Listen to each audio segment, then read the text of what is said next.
সুপ্রিয় বন্ধু, আপনাদের মাঝে আজকে সংবিধান নিয়ে আলোচনা করব। বাংলাদেশের সংবিধান 1972 সালের সংবিধান। এই সংবিধানটি ব্রিটিশ সংবিধানকে অনুকরণ করে এই সংবিধানটি রচনা করা হয় এবং এই সংবিধানটি আন্তর্জাতিকভাবে একটি মানদণ্ড হয়ে দাঁড়িয়ে রয়েছে। কিন্তু এই সংবিধানকে কিছু বিরোধী দল, অর্থাৎ যারা 1971 সালে স্বাধীনতা মহান যুদ্ধে পরাজিত সৈনিক ছিল, পরাজিত দল গোষ্ঠী ছিল, তাদের মধ্যে এই সংবিধানকে বিদ্রোহ, উপহাস এবং কটূক্তি করে যাচ্ছে একের পর এক। এই সংবিধানকে ছিঁড়ে ফেলো, এই সংবিধানকে ছুঁড়ে ফেলে দাও, বিভিন্নভাবে মন্তব্য করে যাচ্ছে কুরুচিপূর্ণভাবে।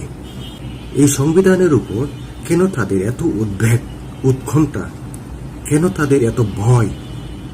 এই ভয় একটাই কারণ 1971 সালে মহান মুক্তিযুদ্ধে স্বাধীনতা বিরোধীরা হেরে গিয়েছিল, যার ফলে এই সংবিধানই তাদের মূল কষ্টের কারণ, যন্ত্রণা হয়ে দাঁড়ায় এবং তাদের প্রতিপক্ষ হয়ে দাঁড়ায়।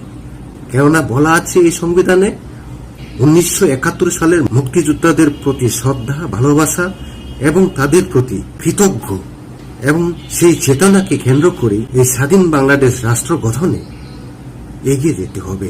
যার ফলে তাদের কষ্ট এবং দুঃখ একটাই, এটি 1971 সালের মহান মুক্তিযুদ্ধে অর্জিত হয়।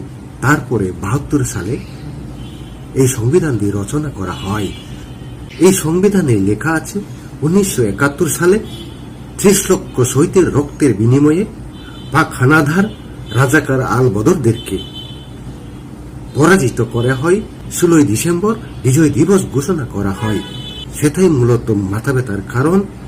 সেখানে লিখিত রয়েছে 2 লক্ষ মা বোনের দর্শন ও ইজ্জতের বিনিময়ে অর্জিত এই দেশ, যার ফলে প্রতিটি মুহূর্তে রাজাকার আল বদর বাহিনী, স্বাধীনতা বিরোধীকারী চক্রান্ত ব্যক্তিরা, কিছু দল এবং সংগঠন, তারাই এই সংবিধানের বিরুদ্ধে লেগে রয়েছে।